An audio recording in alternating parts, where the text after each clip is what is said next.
My name's Beth Snapp. I'm from Northeast Tennessee and brought a couple guys with me here, Mr. Jason Crawford and Jay Farmer. We're going to play a little bit for you guys.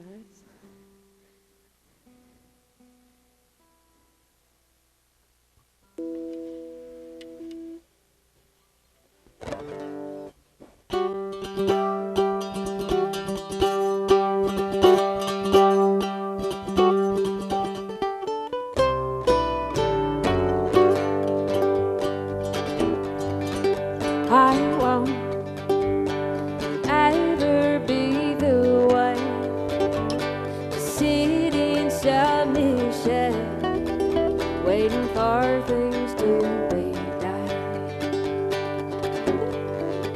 Sometimes I let my words take flight, joy rings with pride and fight. Might as well tell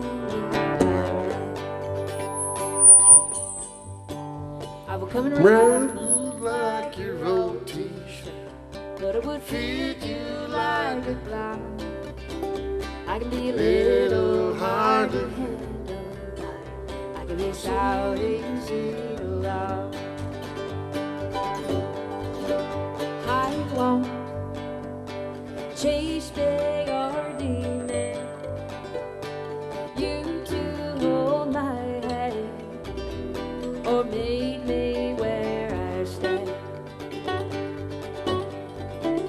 if you search for my heart instead, and I can trust the words you say, then I'll finally rest my head. I'll be worn out like your old t-shirt, but I would fit you like a glove. I can be a little hard to handle, but I can be so easy to love. I won't chase, beg, or demand you to hold my hand or meet me where I stand. If you search for my heart instead, and I can trust the words you say, then I'll finally rest my head. I'll be worn out like your old t-shirt, but it would fit you like a glove. I can be a little hard to handle, but I can be so easy to love. I can be so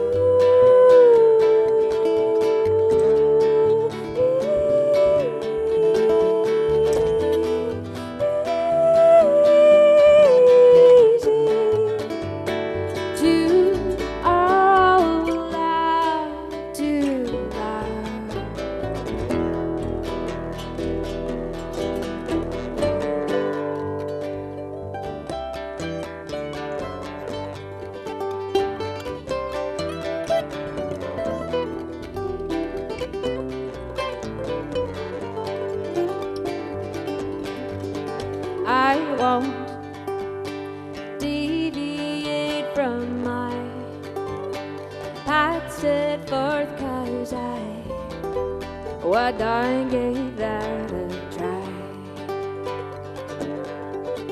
But if our road should intersect, and our hearts and minds connect, you will know what to expect. I'll be soft just like your old t-shirt, and it would fit you like a glove. I can be a little hard to handle, but I can be so easy to love. I will come unraveled like that old t-shirt, but always fit you like a glove. I can be a little hard to handle, but I can be so easy to love.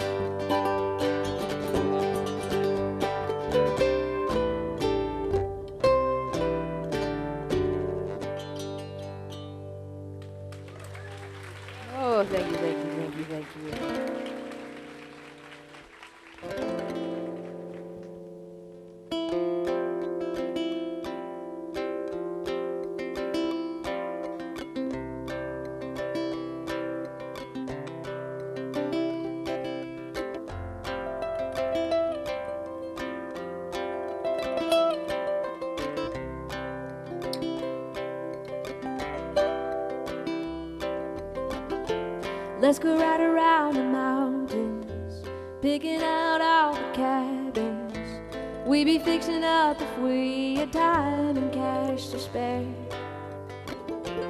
Find a diamond in the rough, offer it a loving touch, yeah. Make it something beautiful and make some dreams to share. Don't you think it's crazy cool? What you've been dreaming I have too. Oh, I had always been different from the rest. Honestly, it might be true, but don't matter long as I have you. I'm looking forward to living life beside the very best. I know we don't do things like people often do these days, but we never been much like the other people anyway. So I'll do my best to quiet voices in my head that say this is too good to be true.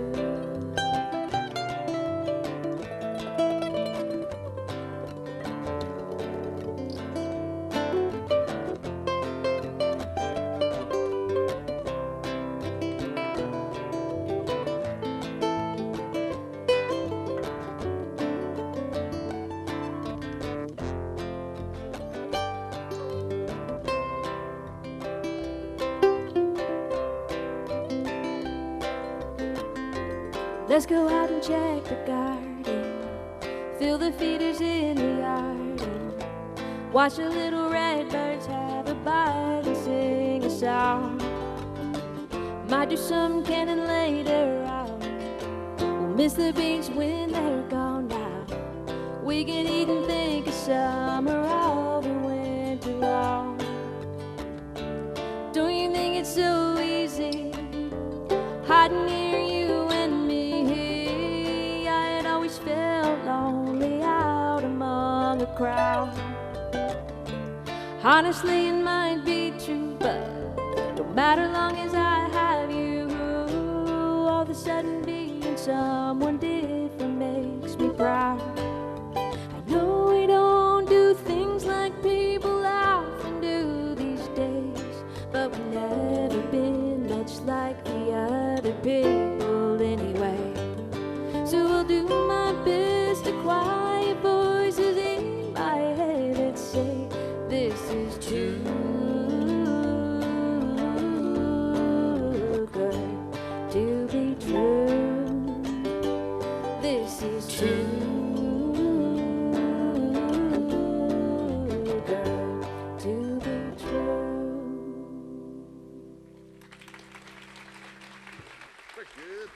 Thank you. Never did I ever think I'd better get away from here. Here I am, my diaphragm is working overtime, and though I'm fine, I know it's getting clear. Had enough, and times are tough on us all, so we all gotta get out. Oh, I don't know what I should do, but I'm promising you we won't ever get out if we don't move. And though I don't see a light, if I keep going I might. And now I've got something to prove.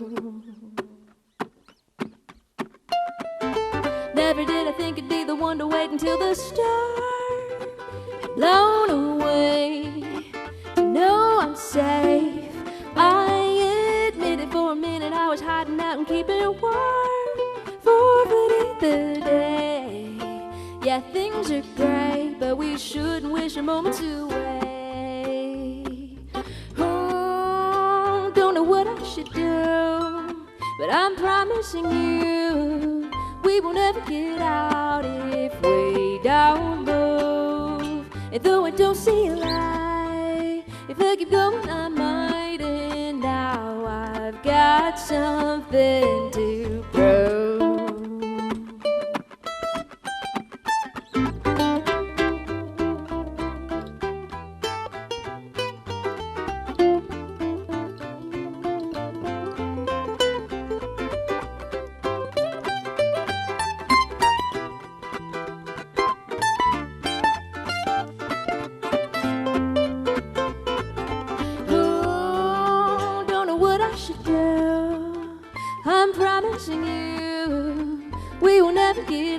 about if we don't move. And though I don't see a light, if I keep going I might. And now I've got something to prove, that I will not be afraid. Do my best to be brave, be alive and to grow, love and create. And then on the other side, I'll remember with pride I refuse simply to survive.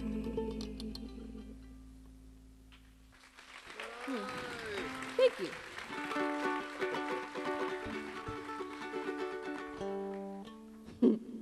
Here's another hissy fit song.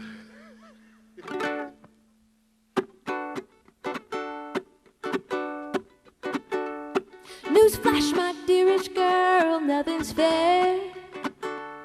You wait for things to fall in line when lines were never there, and expectations often turn into big disillusioned parts of you that you created though you weren't aware.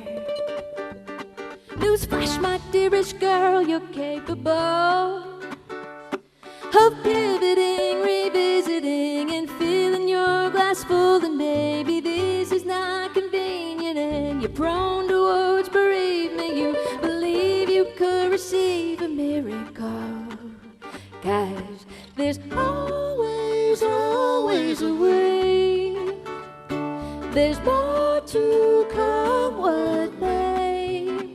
Squint your eye, crook your neck, keep your doubts and fears in check, 'cause there's always, always, always a way. Newsflash, my sweetest thing, the time is now. You had your chance to pout and cry and furrow your brow, but you can channel your resentment into making an amendment to the ways you used to live your life somehow. Newsflash, my sweetest thing, you've got a gift of focusing your energy and learning how to shift a situation that's gone sour to one of your finest hours, and you'll never have to answer to what if, 'cause there's always, always a way. There's more to come, what may. Squint your eye, crook your neck, keep your doubts and fears in check, 'cause there's always, always, always a way.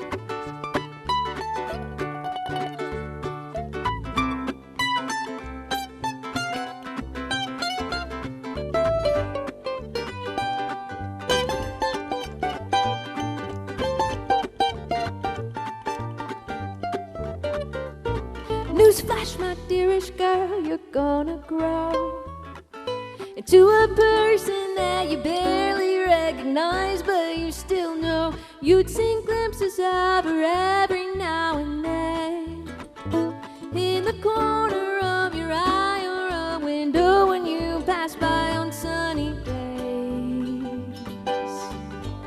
But now she stays. There's always, always a way. There's more to come, what may. Squint your eye, crook your neck, keep your doubts and fears in check, 'cause there's always, always, always a way.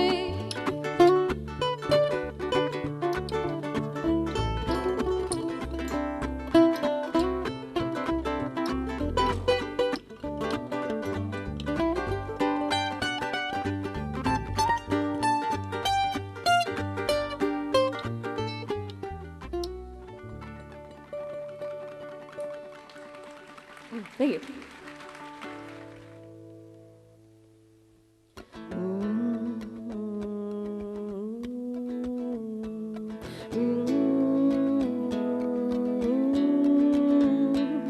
Headed up a 4-lane toward a town I always say I need to go exploring in and then forget. The road snakes through the mountains with some pretty views descending into valleys and a winding riverbed. Saw a quarry and a trellis. I'm almost feeling jealous, 'cause there's folks who call this home for me. It's just an afternoon. I'm willing to bet, though the leaves haven't changed yet, they'll be painting all the ridges really soon.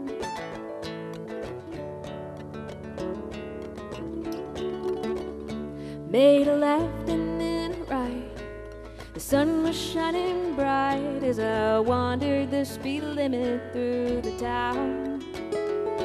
Past diners and shops, decorated old sidewalks, watching locals tidy up and sweep them down.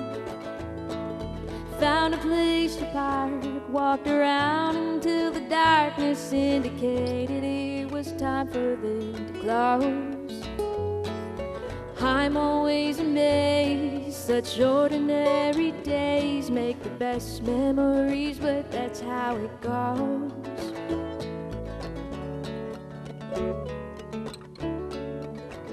I thought of you, I wish you could have been with me today.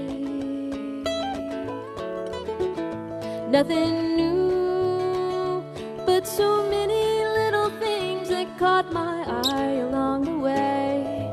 Oh, the Lord pervades, most people would ignore, look on through. But you find the beauty in, because you do. I thought of you.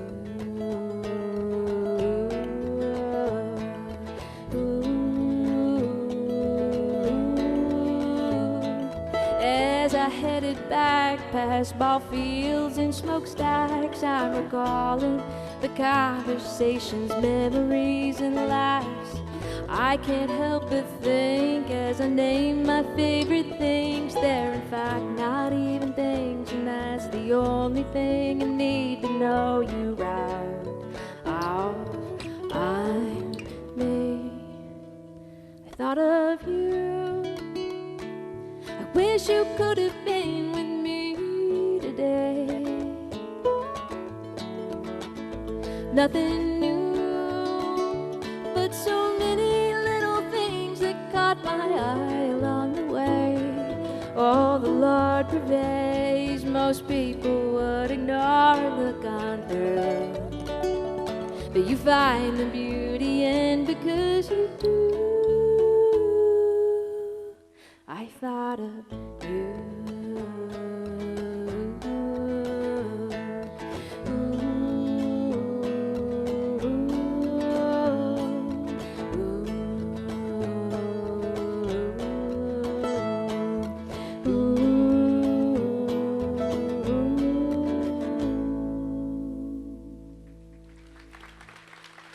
Thank you. Let's see what we can.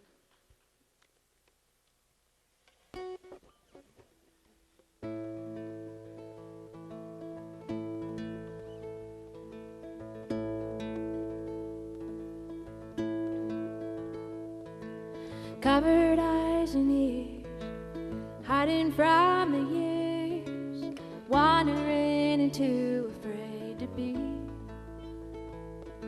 So how did I get here? Sheltered from my fear and guided down a road of victory. If you see me fly above the clouds, if you hear me sing the sweetest sounds, if it seems as though my life is falling perfectly in place, then you know that I was saved by crime and grace. I know that I was saved by crime and grace. Know that I stand tall, but did you feel me fall? Resigned to living life face down in dirt. I couldn't stand the taste, there wasn't time to waste, so I rose with everything I could exert. If you see me fly above the clouds, if you hear me sing the sweetest sounds, if it seems as though my life is falling perfectly in place, then you know that I was saved by crime and grace. I know that I was saved by crime and grace.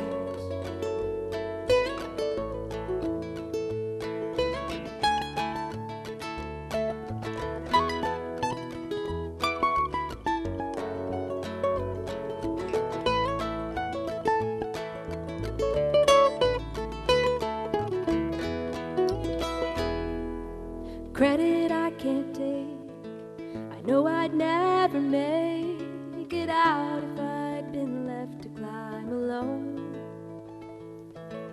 I was lifted out, oh, now I have no doubt that grace is quite amazing on its own. If you see me fly above the clouds, if you hear me sing the sweetest sounds, if it seems as though my life is falling perfectly in place, then you know that I was saved by crime and grace.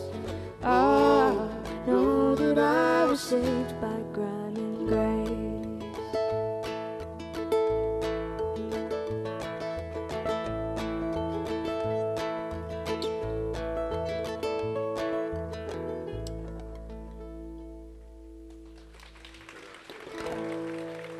Thank you, thank you, thank you.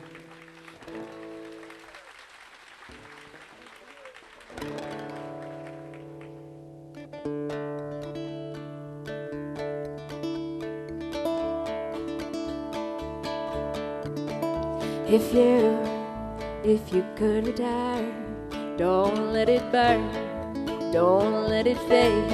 Sure, I'm not being rude, but it's just your attitude.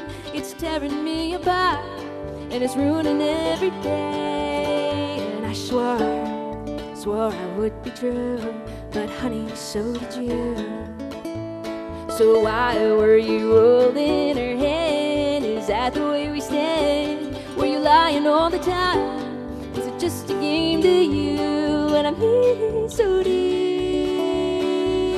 You know I'm such a fool for you. You got me wrapped around your finger. Do you have to let it linger? Do you have to? Do you have to? Do you have to let it linger? Oh, I thought that I loved you. I thought nothing could go wrong, but I was wrong. I was wrong. If you could get by, trying not to lie, things wouldn't be so confused, and I wouldn't feel so used. But you always really knew I just wanna be with you, and I'm here so deep. You know I'm such a fool for you. You got me wrapped around your finger. Do you have to let it linger? Do you have to? Do you have to? Do you have to let it linger?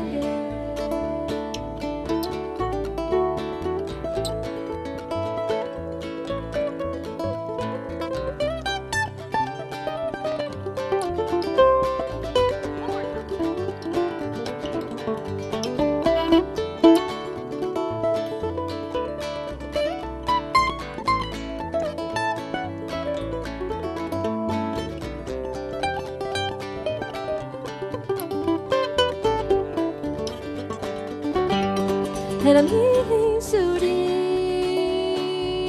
You know I'm such a fool for you. You got me wrapped around your finger. Do you have to let it linger? Do you have to? Do you have to? Do you have to let it linger? You know I'm such a fool for you. You got me wrapped around your finger. Do you have to? Do you have to? Do you You have to let it linger. Guys, thank you so much. Thank you, thank you. Have a lovely and safe evening. He said he's going to kill him. Right.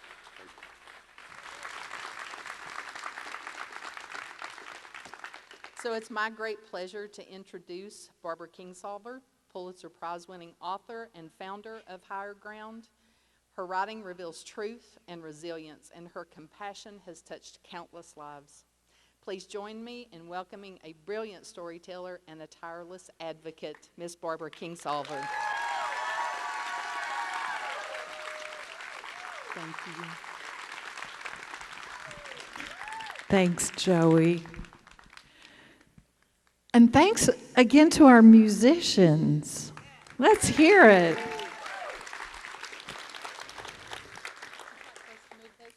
Yes, I'm going to stage manage here. Thank you.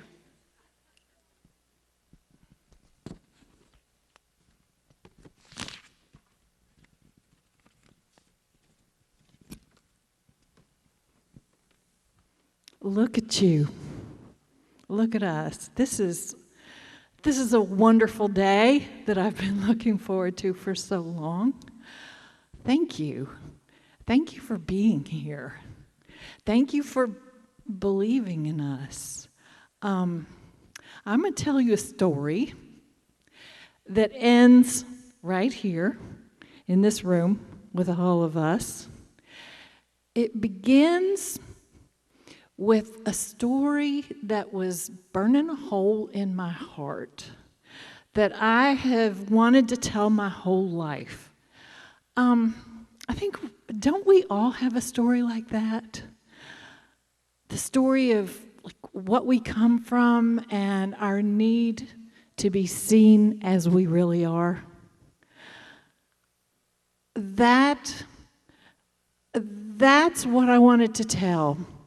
The story of my people and my place, which is here, or hereabouts, not Pennington Gap per se, but I grew up on the other side of the ridge, over in Kentucky, over like Pound Gap, Hazard, Jackson, keep going. That's about where I'm from. A town smaller than Pennington Gap. We had one stoplight and one gas station, but that's downtown, of course, you see. Most of us, the lucky among us, lived out in the country. I was that lucky. I was that wild child that lived with minimal adult supervision, playing in the woods, fishing in the ponds, growing up in a place where everybody knew your business, and yes, they would gossip about you, and yes, they would tell your mama if you got into something, but they would also show up when you needed them. A place where people took care of each other, where there was always a mama looking up and down the road, keeping an eye on the kids, knowing which one needed a talking to, which one needed new shoes, which one needed to be invited in for a meal. A place where people look out for each other. I thought that was a perfectly good place to be from, right? Don't you?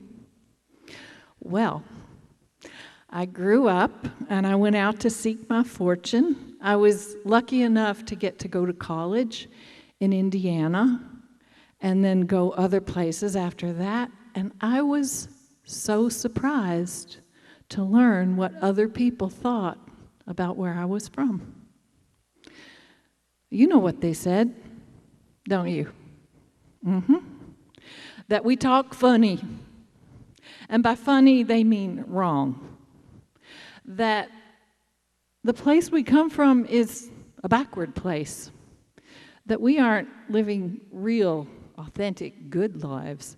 We are living imperfect junior varsity lives out here in the boonies. That we are backward, uneducated, maybe ignorant, maybe we're a joke. This was a shock to me. And I learned to be ashamed of where I came from. And it took me a long time to get over that, to realize how wrong it is for anybody to tell you that where you live is the middle of nowhere. How wrong it is for people to take your voice away, to try to make you ashamed of where you're from. I tried living in a lot of places, but as soon as I got to really choose where to live, I moved here. I moved to Southwest Virginia, to a farm in Washington County. I've been there most of my adult life. I live here because no other place in the world ever felt like home to me. I embraced my neighbors, my people, this beautiful place, my culture.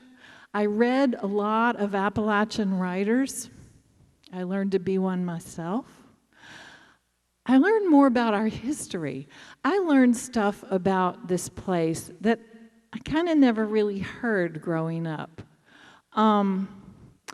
Why is it that we are one of the poorest places in the country? Because we are. It's true. Why is it that we have limited opportunities for jobs, for education?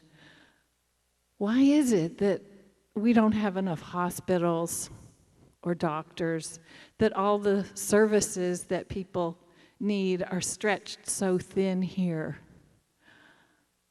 These are the things we're supposed to be ashamed of, but you know what? That's not our fault. We didn't ask for this. This was done to us.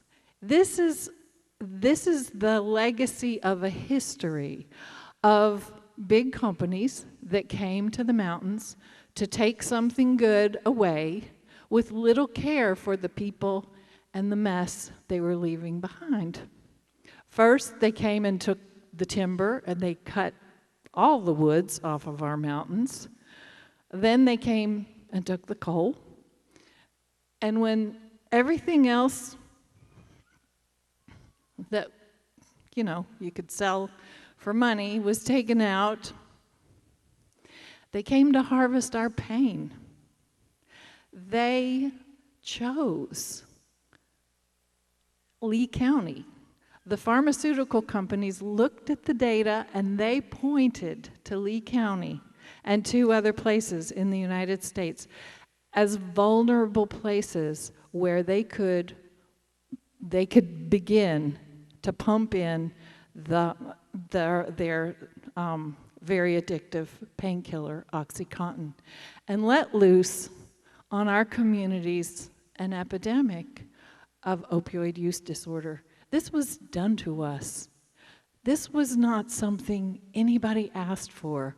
Why should I feel ashamed of that when it was not our doing?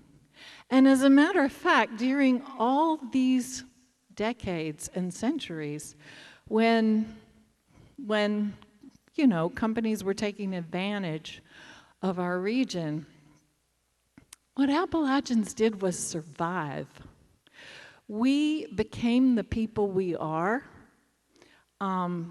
because of what we had to do to be resilient, to depend on our own people, to depend on our communities, our families, to take care of ourselves.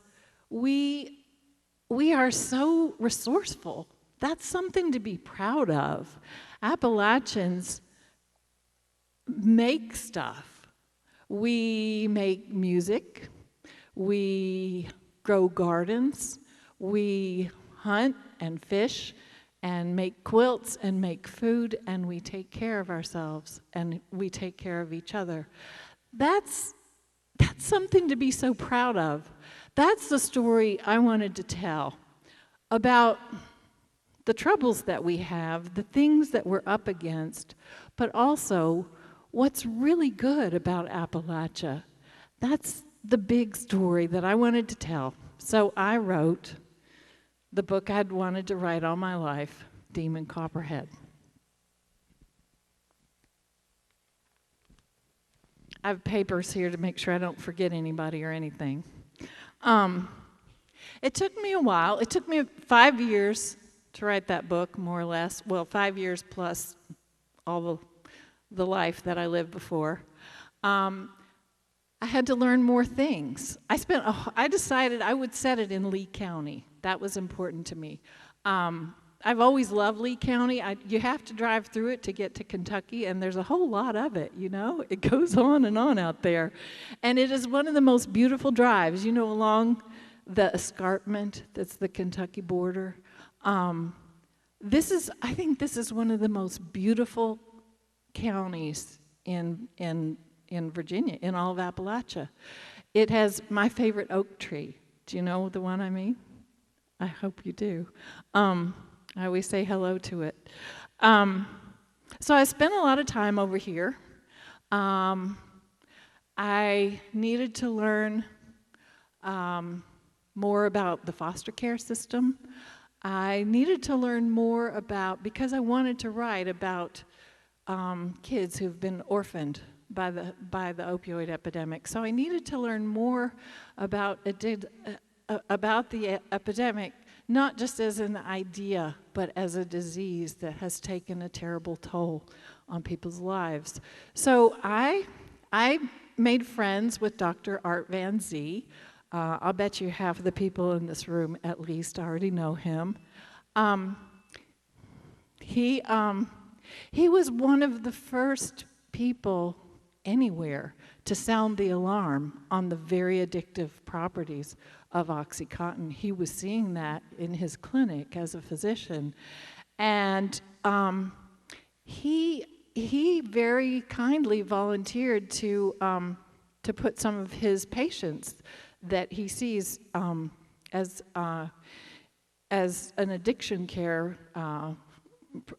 doctor. He invited his patients, if any of them wanted to talk with me, not that I would put them in my book, but just to acquaint me with their journeys, what they have been through and what they had lived through in an active addiction and what they were living through in recovery and just what that life was like.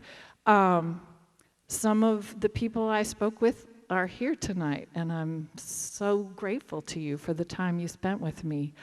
I met more people. I met families who had lost family members to addiction. I talked with grandmothers who were raising their grandkids who had lost their parents to addiction. I just sat and listened, and every story I heard just broke my heart a little bit more. It upset me to think that people don't know we're still living with this, that this isn't over. A lot of people know, about the lawsuits and Purdue Pharma and how Purdue had to pay out millions or maybe billions of dollars to atone for their sins. People know about that, but where is that money? It's not here. It's not coming to the people who need it. So I put all of this in a novel. I wrote a story of a kid who's orphaned by addiction, and I made him a real Appalachian. He has the moxie to stay funny and brave and mad. And I sent him out into the world, and I was pretty nervous to do that. I thought, well, he may not get a fair hearing. We don't necessarily get a fair hearing when we go out from here with our accents and our hillbilly ways. I didn't know. if people would like him. But they did. They kind of loved him. He has gone all over everywhere. He's all over this country, and he's all over the world in about 40 different languages, which is amazing to me. And the best feeling is that I have had a chance to let people know more about us, what we're up against, and what's good about us. And I'm so grateful to have the chance to invite people's sympathy, to invite people to feel more compassion for this, for those who suffer from this disease of addiction, because compassion is what we need, and resources are what we need. Well, okay, so this book was very successful, and it made a bunch of royalties. Demon brought home a lot of bacon, and suddenly, there was all this bacon. More money than we need. I mean, we live on a farm. We don't need a lot. You're looking at the pinnacle of my wardrobe. I believe that when you have more than you need, you give it to whoever needs it. That's our way. That's what we do. So I thought, I want to do something, and I want to do it in Lee County. So I called together my friends in the recovery community, and they called their friends, and we had breakfast around a big table at Shoney's, and I listened. I said, I have a handful of cash. I want to do something. I'm just one person, but I can do something. What should it be? And everybody talked, and what everybody said was the greatest need is for recovery homes. To help, and especially for women, to offer support for that precarious journey that a person takes when they take their first step out of drug court or jail or rehab, when they're trying to start a new life, a new path of sobriety without family or friends who support their sobriety, without skills, without a job, without transportation, without very much self-confidence, and with no place to live. How can a person do that? She needs a safe home, a place where she can build a new kind of family who support her courageous path towards a new life. So, okay, we need a recovery residence in Lee County. How do I do that? I invited Dr. Van Zee and his wife, Suella Kobach, to come have lunch at my house. I made them a nice pumpkin soup, and I said, again, okay, I know what we need. I can buy a house, but then what? How do you make a house a home, a recovery home? Because there's so many more needs that go on and on. We have to bring it up to the standards required for a home like that. We have to figure out who lives there. We have to decide how to run the home. We have to hire a director, raise money for salaries, write grants, raise funds for all the ongoing expenses that are forever, the salaries and living expenses and tuition and transportation and just all the resources that we want to offer our residents to support their path towards their new lives. How do we do that? And Dr. Art and Sue Ellis said, well, Barbara, we know how to do that. We've done it before, but we're old. We can't start this all over again. And I said, why don't you have some more pumpkin soup? And we did it. We created the Higher Ground nonprofit. We bought a house. We pulled together a board of directors to do all of these things, all of this work that goes on and on. Who show up to every meeting, who make the calls, who write the grants, who run the errands, who do the work on the ground day after day and week after week to keep making this house a home. And they are some of the most wonderful people I've ever been privileged to work with. And I'm going to make them all come up on stage so that you can clap your hands for them, because it's not me who did this, it's us. It's all of us. So I'm going to introduce them now, and please come on up as I say your name. Get ready to move. Dr. Art Van Zee is co-chair of our board.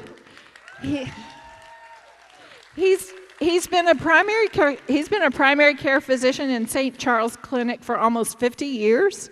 For half of those years, he's been treating patients with opioid use disorder. He was one of the first to sound the alarm, and he's a mainstay of support to the recovery community. Suella Kobach, Dr. Van Zee's better half and partner in community activism.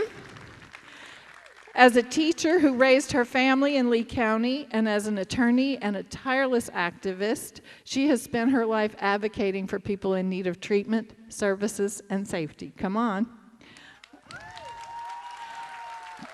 Julie Montgomery Barber, who serves on the board as our treasurer. She grew up in Lee County, like so many of us, left home to see what the big world was about, came back home because this is the best place there is.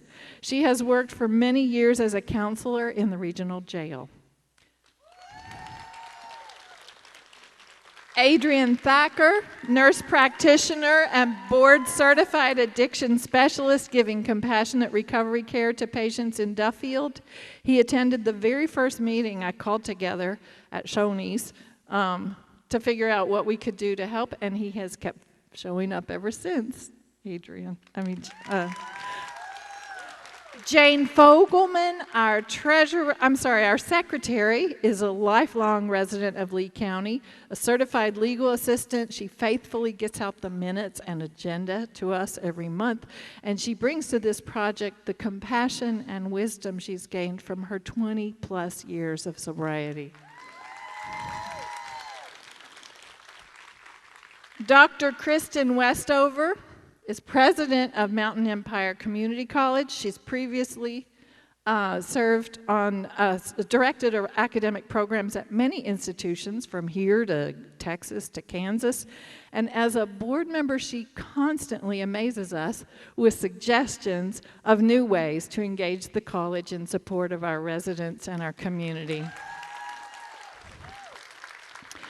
Reverend Nancy Hobbs is also a lifelong Lee Countian. She taught in the Lee County school system. She served as a minister of the United Methodist Church in Lee, Scott, and Wise counties, where she always let parishioners know that help was available, whether that meant spiritual support or seeds for growing a garden. She brings her wisdom to our board, along with the ability to rally church groups that have helped in 100 ways to make this recovery residence a home. Dr. Stephen Hopp lives on a farm in Southwest Virginia, where he spent the last 40 years teaching environmental studies at Emory and Henry College and working with local nonprofits that build community and security for the people of our region. He's been a supporter of the project since the very first minute I dreamed it up, because he's also my husband. And finally, Joey Cantrell, our other co-chair, is an RN who has worked in public health for 33 years, now working exclusively with clients who have substance use disorder in Virginia's first harm reduction program, Virginia Department of Health just named her the 2025 Nurse of the Year. And if you ask me, she is basically also the person of the year and the person of every day, because if you need something done, Joey gets somebody to do it, or more likely does it herself. I am so lucky to know all of these people. I want to give them all hugs. That would take too long, so just give them a big round of applause, please.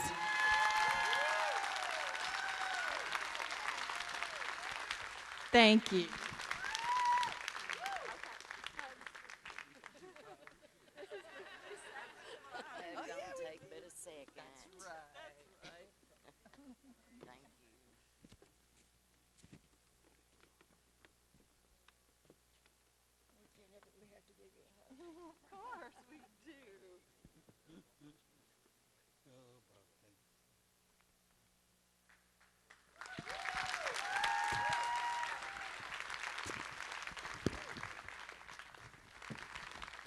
Okay, now I get more company up on this stage. I am going to bring up a very special guest. She is beloved all over the world as the best-selling author of 20-plus novels. She has another one coming out next Tuesday, is that right? The View from Lake Como. But she started with the Big Stone Gap trilogy, and if she hadn't already put Big Stone Gap on the map, she clinched it by writing and directing the movie Big Stone Gap with an all-star cast right here. Some of you were probably present at the red carpet in Big Stone, as I was. In addition to many other writing and screenwriting and directing projects, she co-founded the Origin Project that brings authors into our schools to help kids write stories inspired by their own families and their own stories. She lives in New York City, but we know her heart will always belong to Appalachia. Please welcome Adriana Trigiani.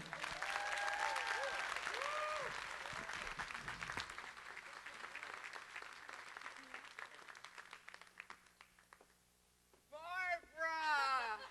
Oh my God! Congratulations. This is incredible. Hi, everybody. Does she even need this? Do I need this? Oh, I need it. I need it. Well, first of all, is it on? Scott, is it on? No. Oh, hit the thing where. Yeah. Very technically proficient. Okay. So we just experienced, because I'm sitting right there next to Stephen and Silas House, another great American novelist, the Barbara effect, the ability to tell a story and frame it in time and place. Now look, I can say this, and the world agrees with me, that you are our greatest living novelist in the world. You have to shut up now. Get off the stage. No. Now listen. No, you are. We say it. We've been saying it for years. Jonathan will back us up. Certainly your agent will back you up, and everybody that has read Demon Copperhead. This book will be read in 500 years. It's that great. I'm just hoping books last 500 years. Well, I'm hoping they do too, but Barbara, that's where you're a pessimist and I'm an optimist. Look, it's your practical Appalachian decency that has us here today because of you and your vision and to change things for the least of our brothers and sisters who just, you know what, the Appalachian way is you may need a little help right now. And then you'll get where you need to be, and you'll help somebody else. And everything that's of importance in the United States of America, you mentioned music, all artistry started right here. And that's why that's why we take the worst fire. That's why it's hard to be an Appalachian. Because the world looks at you and they've got their own opinion, but the truth is, this is where excellence was born. It has a lot to do with faith. A lot to do with faith, okay? We don't say lucky, we say blessed. But you don't have to be religious to understand this place. You just have to have an open heart And that's what you did for us. Well, that's what we did together, and I will say that it has been one of the most gratifying experiences of my life to see this project come out of this place. I think, used to be there was a stigma, and we still struggle, I think, with stigma around addiction, but everybody has felt it. Every family has been touched by this disease. I think maybe, 15 or 20 years ago, if we wanted to create a home like this, people might have not wanted it in their backyard. But what I have heard from Pennington Gap is yes in my backyard. I am so proud of this community. Whatever we needed, it just came, living room furniture, dining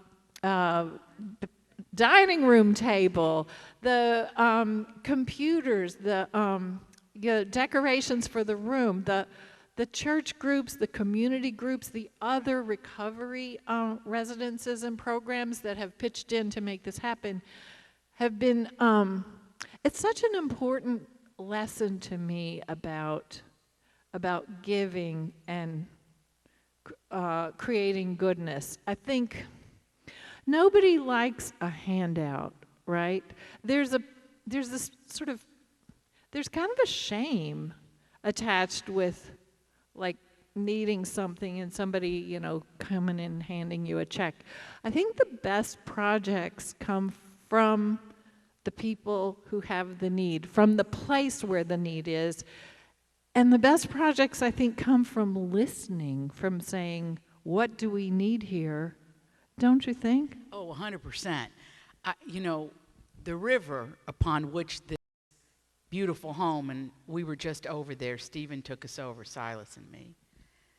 There's a feeling in that house of utter joy and community and connection. And for anybody who's been homeless, and we have it, there's been times in my life where I needed a house, I need a place to live, terrified. And when you get that room to call your own, you start to believe again that anything is possible, and you start to believe in the power of your dreams.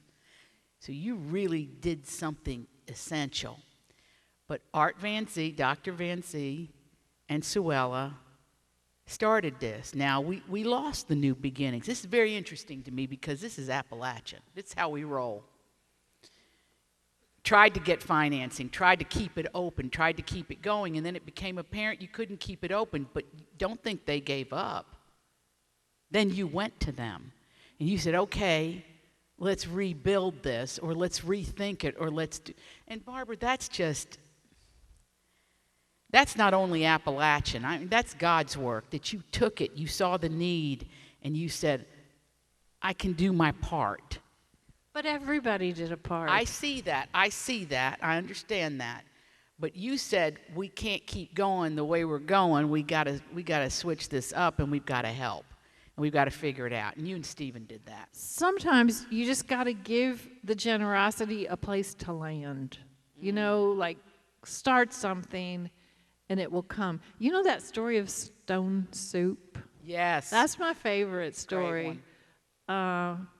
I don't need to tell that. You know the story. Like, nobody has any food, so this woman comes out with a big pot of water, and she puts in a rock. And everybody says, what are you doing? We don't have any food here. What are you doing? And she says, I'm making stone soup. And then somebody says, well, I might have a shriveled up old carrot I could throw in there. And then somebody else says, well, I might have some cabbage leaves to throw in. And the next thing you know, out comes everybody with a little something, and you have soup. That's how it works. That's how we do it. That's the Appalachian loaves and fishes. Roll. Yeah. That's the loaves and fishes. Just everybody took a portion. Nobody sat there and took a whole loaf. Nobody. They said, what's the need? But you're also supporting the beauty of our people. You and Stephen have come to everything. I don't care how teeny-weeny something is, you show up. And that's Appalachian. It's Appalachian. You know, it's not just, we just don't go to the covered dish supper. We show up for other things as well, but you guys make it a point. So living in community means we have an obligation to each other. And if we don't live here, we have to help as the best we can to the folks that do live here. Because this place, this is God's country. It really is. And yeah, we have struggles, but we also know this. If we don't have that, then we never get redemption. So it's ongoing, the struggle and recovery. Why don't you speak to that, Barbara, the resilience of the people? Well, I think resilience speaks for itself. Here's what I'm going to do. I'm going to bring on stage, well, you wondered, what are all these other chairs for? I am so proud to introduce to you our director of the Higher Ground Women's Recovery Residence, Liz Brooks. She's right. Liz. She's a certified peer recovery specialist who graduated from the Recovery Court program in 2019. She's the mother of 2 beautiful children, and you're just about to see that she's about to become the mother of a 3rd beautiful child. Congratulations. At any minute, hopefully after this evening's over. You hear us in there? Okay. She's one of those working moms that does it all. She is an everyday anchor to our residents, helping them with everything from government and medical forms and insurance forms and transportation and getting a library card and studying for their GED. And I don't even know everything else. She is a shining light in our house every day. And we are also going to invite to the stage some of our residents. Can you all come up? Come on up. You want to talk about resilience? I spent the morning over there talking with these women, and I love them all. They are all so brave and sturdy and kind to each other. They are an amazing family that they've created. And come on up. And I also have a little surprise. Please welcome Bob Detriquet of the Virginia Association of Recovery Residences, who is going to present us with the Certificate of Accreditation for our residents, which we just got yesterday. Oh my gosh, congratulations! Woo!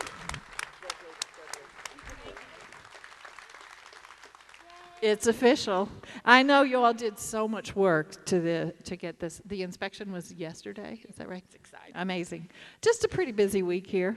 So I'm so proud of you all for just sitting on a stage in front of a crowd is a pretty big deal. So thank you and welcome. And we could keep you here all night with stories, but we won't. But I want to just ask a couple of questions.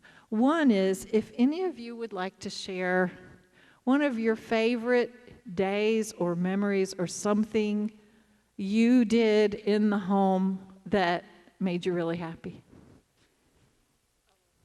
Yes. Can you want me to hold it? Yeah. My favorite day was probably when I first got there, because I went from living in a tent to having a roof over my head. So that was a really big change for me. And I really got to know the girls there. And, you know, when you don't have a family and you really get close to them, that's your new family. So I don't have a mommy or nothing, so these girls really become your family. Even though we want to kill each other sometimes, we still love each other. So, and I love y'all, and I know it's been rough, you know what I'm saying? And we don't always get along, but we're always there. Thank you, Nikki. And Nikki Beautiful. is just about to get her GED. She passed the math part last week. Fabulous. Yay. All right. Somebody else want to share a memory or a day or a feeling, something? Okay. I'm gonna throw up. Um, Mine's also the day I got there because I came from jail. I got released on an OR bond, and I didn't have anywhere to go, and I didn't even know if I was accepted. But I called Liz from jail and was like, "Can I please come there?" And she said, "As long as you can pass the drug test, you can come." And I was so grateful. Same thing. I'm not really a friendly person. I don't really I'm not. I love doing stuff for people, but I'm just I don't know. I'm just very awkward. And these girls have done so much for me. Liz and Joey, like surrogate mothers for me, have done so much for me. Every time I make a mistake, they're there to correct me. They're there to lift me up, and I'm just very, very grateful for that. Could I ask a question? Are you Italian? Are you? You look like my people. So you're an Appalachian Italian. Yeah, I'm from Connecticut. My mom's last name is Spinelli. I knew it. I could tell my people. I guess you're going home with me.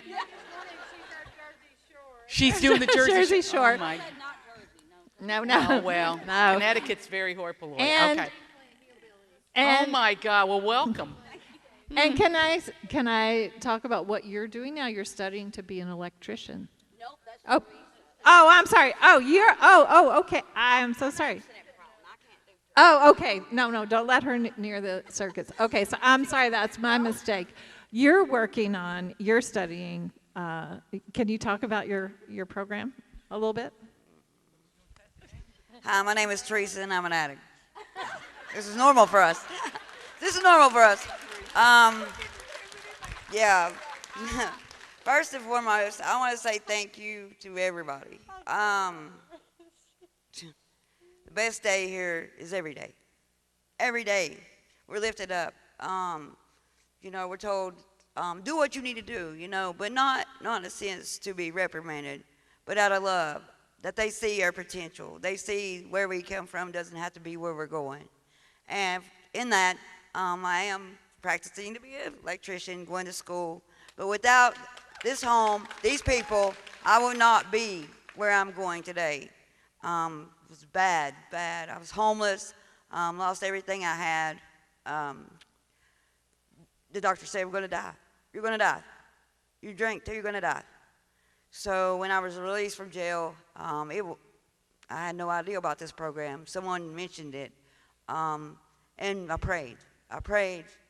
Appalachian way. I prayed. And God opened the door.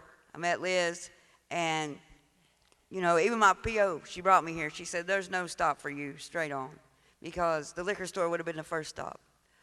So I just want to thank everybody and everyone here that have an opportunity to become an electrician in Appalachia, and just thank you, because if it wasn't for all of you, I probably wouldn't be sitting here and have this opportunity. Thank you.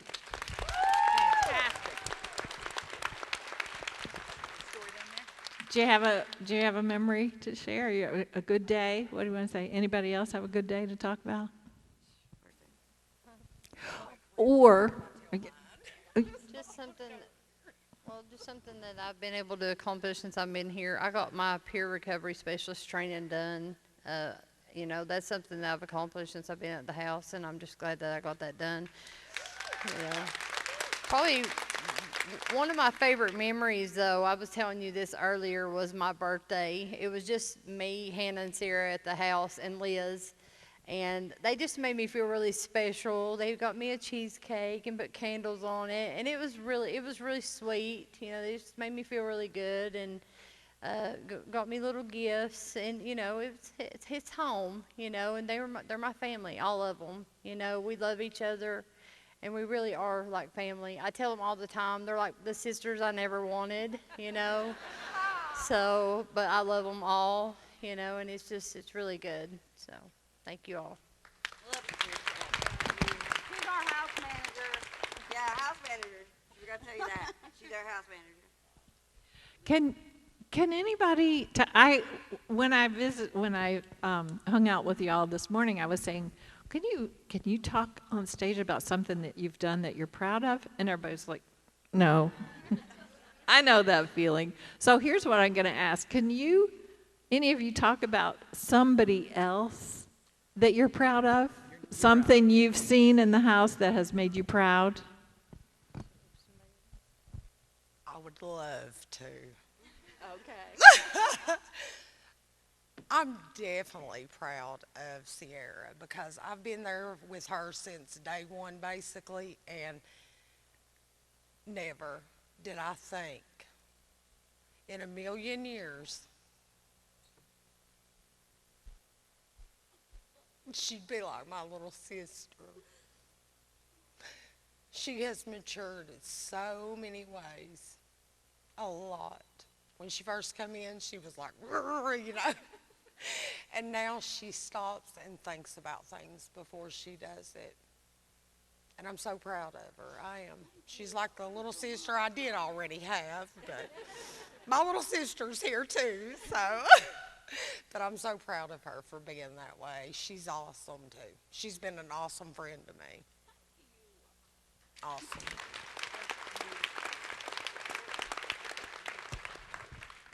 Anybody else have something to share? Yes, ma'am. Yes, ma'am. Okay, since I've been there, I want to lift everybody up, especially Crystal. Crystal's been going through, trying to study, trying to hold us up in the middle of the beast. She's from here, so all her has-been are here, but she's come, for me, she's been a blessing. I didn't know what I was doing, what was going on. I hadn't even been sober a day in my life around people. I had to get toasted to even speak. So she helped me get into class. She helped me do everything I needed to do. And she's even my spiritual support sometimes when I'm like going through things. She will lift me up. And she's been through some stuff, you know, and needed somebody. And I try to be there for her. But most of all, she's been there to lead me and guide me in the right direction, not only in my health, but spiritually. And she's just been a great friend. And Nikki, she's my roommate. I'm lifting you all up. She's my roommate, so she puts up with my snoring, my talking in my sleep, my farting, you know. She still puts up with all that, so I got to lift her up for that. And Sierra, she's like always seeing me when I'm like in that mode, like I get these little binges, like I think I want to do something. And she's like, where's she at? Where's she at? Where's she at? So I lift her up and keeping me accountable. And Liz, there ain't no words really. Because we wouldn't even be who we are without Liz. She's not hard, but you know she's there. She's not always, you know, mean, but she is, she is the living proof that you can overcome addiction, that you can be whoever you want to be. I mean, where she came from, you know, said to me, I lost hope. I was like, I wanted to die. I wanted to die. My kids have moved out. They're grown. My husband left me, and she's pretty and pregnant, and I'm not quite so young anymore. But, I mean, I was just, who cares if I live? What? No, I don't have anyone. Who cares? And she was like, hey. So my best day, honestly, was when I walked up there on that porch and was like, there's hope. Somebody wanted me. Somebody cared that I was alive. And that was Liz and Joey. So I'm just grateful and thankful, you know. And the girls over here, Miss Lisa, she puts up with me. She always helps me out. I'll be like, Miss Lisa, you got a cigarette? Yeah. How about get a job? And then Hannah, of course, she's loud and wonderful. But you can hear her in the morning. You're never late because here's Hannah. You're never late getting up in the morning because you hear Hannah. But, yeah. But anyway, each and every one of these ladies, and all of you guys, like I said, y'all lift us up by being there. You can't see us most of the time, but know what you're doing for us is working. Thank you. Beautiful. I'm copying you.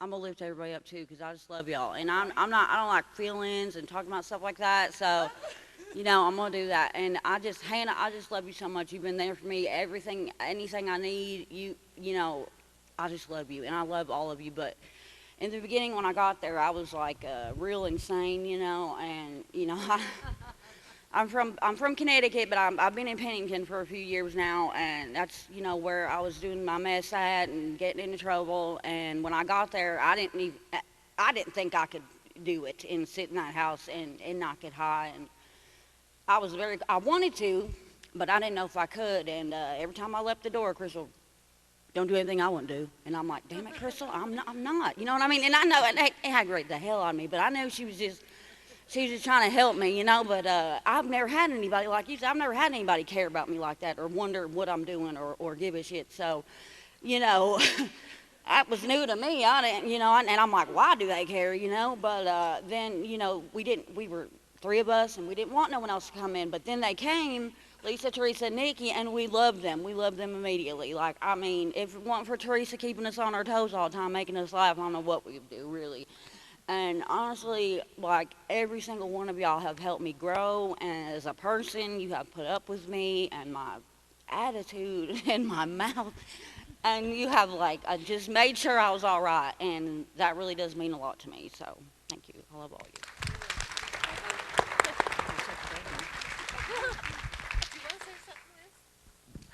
Gosh, they made me cry now. Yeah. I'm very proud of all of you. I've watched you, each one of you, one by one, grow. From Crystal to Hannah to Sierra, then Nikki, then Teresa, then Miss Lisa. Like Sierra said, when Nikki and Teresa and Lisa came in, it was all at once in the same week, and it was a lot of change. But they overcame it. And like they say, they don't always get along. And I'm like little mommy bird, mediating in the middle. But but I'm super proud of each one of you. We love you so much. Because even though I keep them accountable, they also keep me accountable. And like Teresa says, I don't realize my own self sometimes. And Teresa and all of you really praise me for that, and so I'm grateful to be your director because I love you all too. We would dog you. Love you. Yeah, Joey. Yeah, Joey.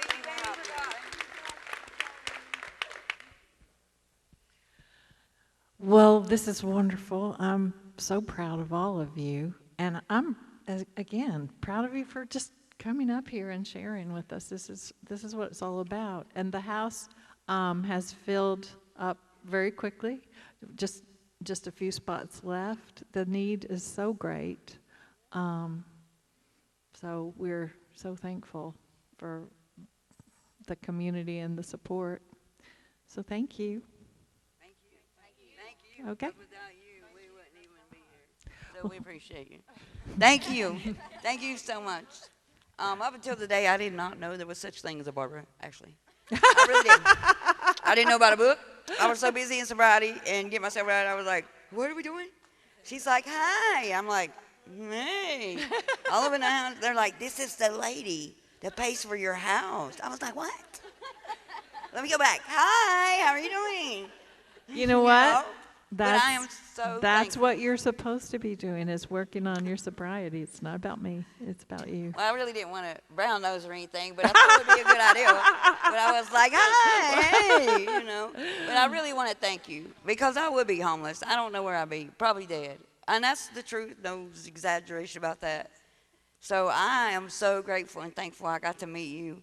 And they told me like 5 minutes before you got there so I could really put some lime on that. Well, I'll tell you what, these women run a tight ship. The house is very clean. The cabinets are all organized. Everybody has their own shelf of food. I'm impressed. I mean, I've lived with a lot of people, and I've never lived in a house as tidy as yours. We got a spare thank bed. you. We got a spare bed if you want to visit. Okay, all right. All right. Well, I'll see you all again. I will come up and visit again soon. But thank you for Thank you. Thank you for coming. Do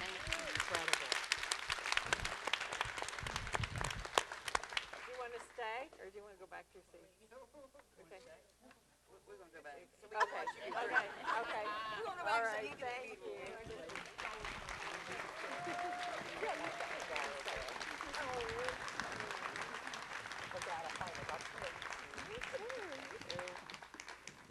Okay. I'm gonna read just a very short paragraph from Demon Copperhead.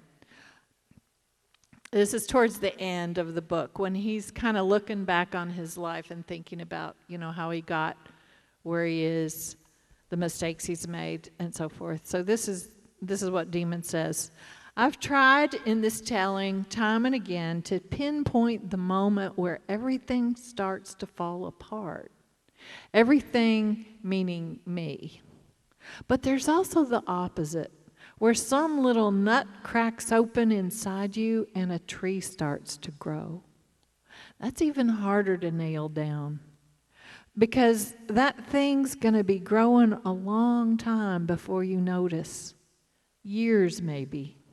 Then one day you say, that little crack between my ears has turned into this whole damn tree of wonderful.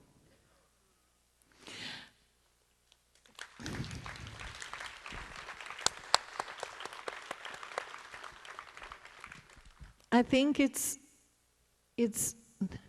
is such a good feeling to ask ourselves, how can I be that little nut? How can I crack something open in another person that can help something inside them start to grow? Higher Ground is just beginning. I can't even believe that a year ago it was just like a pipe dream, and now here we are. We have so much work to do in this region, and we are counting on you. We all need to do it together. So I thank you for your support and your continuing support, and I have something really exciting to tell you. This is our first announcement of this. As you can see, we are almost full at the residence. It filled very quickly, and the need is still so great. And Higher Ground has just managed to purchase another building.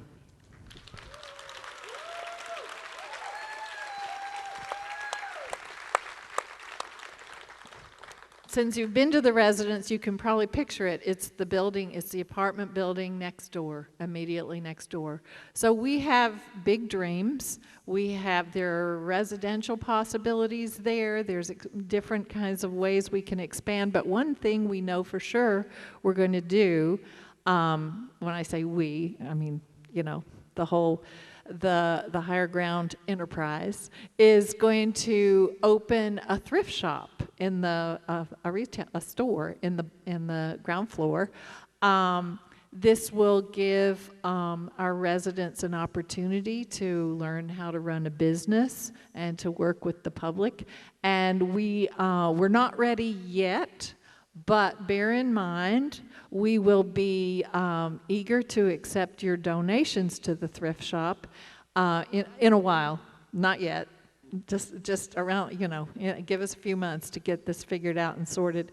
But we would be happy to take your donations of goods, and we will be happy to have your business at the Higher Ground Thrift Shop. So we're expanding, and we really appreciate your support. And we really appreciate your coming out this evening. And we're going to close the program.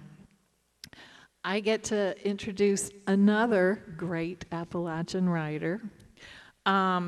He's the author of 7 novels or more, including some of my favorite Appalachian writing, Clay's Quilt, A Parchment of Leaves. He also writes as a journalist about Appalachian music and culture. He has written plays, screenplays.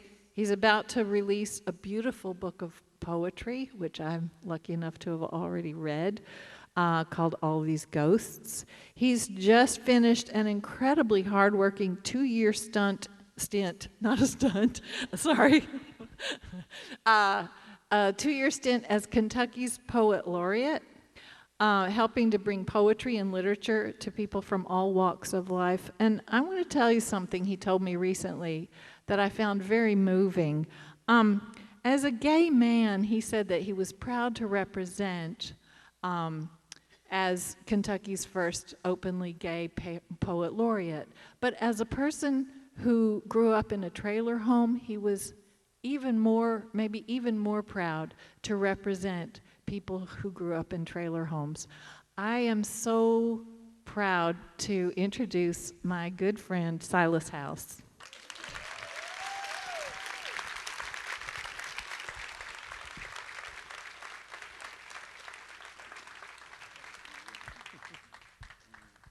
And he's going to close the program with a poem that I asked him to read because I think it reads like kind of like a benediction. Well, thank you. What an inspiring night. I know that there are lots of people involved in this, and I honor all of them. And Barbara clearly doesn't want it to be all about her. She never does. Another reason I love her. But Barbara Kingsolver is one of the reasons that I'm a writer. She was one of my earliest influences. Reading her books has made me a better writer, but getting to know her has made me a better person. So thank you, Barbara, for the lessons that you teach all of us in your writing and in just the way that you live your life. It's a real inspiration, so thank you. This poem originally was written to be read on New Year's Day, sort of to start your year off, so it was called New Year Prayer. But for tonight, I'm calling it New Beginning Prayer. Find a body of water and be still beside it for a time. Build a fire and watch the flames. Sit on the porch. Lie on the grass. Light candles. Take a deep breath. Write a letter to someone. Discover something new every day. Learn. Tell stories. Listen to old people. Ask them questions. Give to others when you can and treat yourself occasionally. Read real books and real newspapers. Always buy the grocery store flowers if they catch your eye. Remember that there is power in moderation. Learn to cook or bake a new dish. Enjoy every meal. Savor your food. Drink water. Any chance you get, hold a baby. When the opportunity arises, dance. Always swim or wade in the water. Study leaves.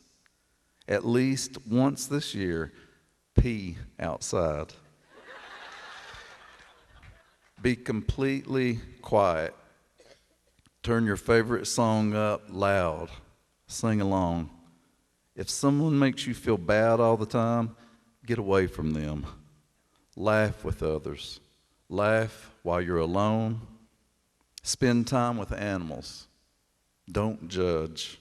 Think this. There, but for fortune, go I. Or, everyone you meet is fighting a hard battle. Forgive others. Forgive yourself. Thank you.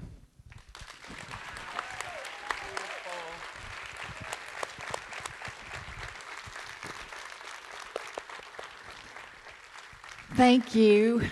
I guess this is just the night of thank you, and I can't add anything to that. We'll be getting back to you. We love y'all, and we appreciate you. Good night.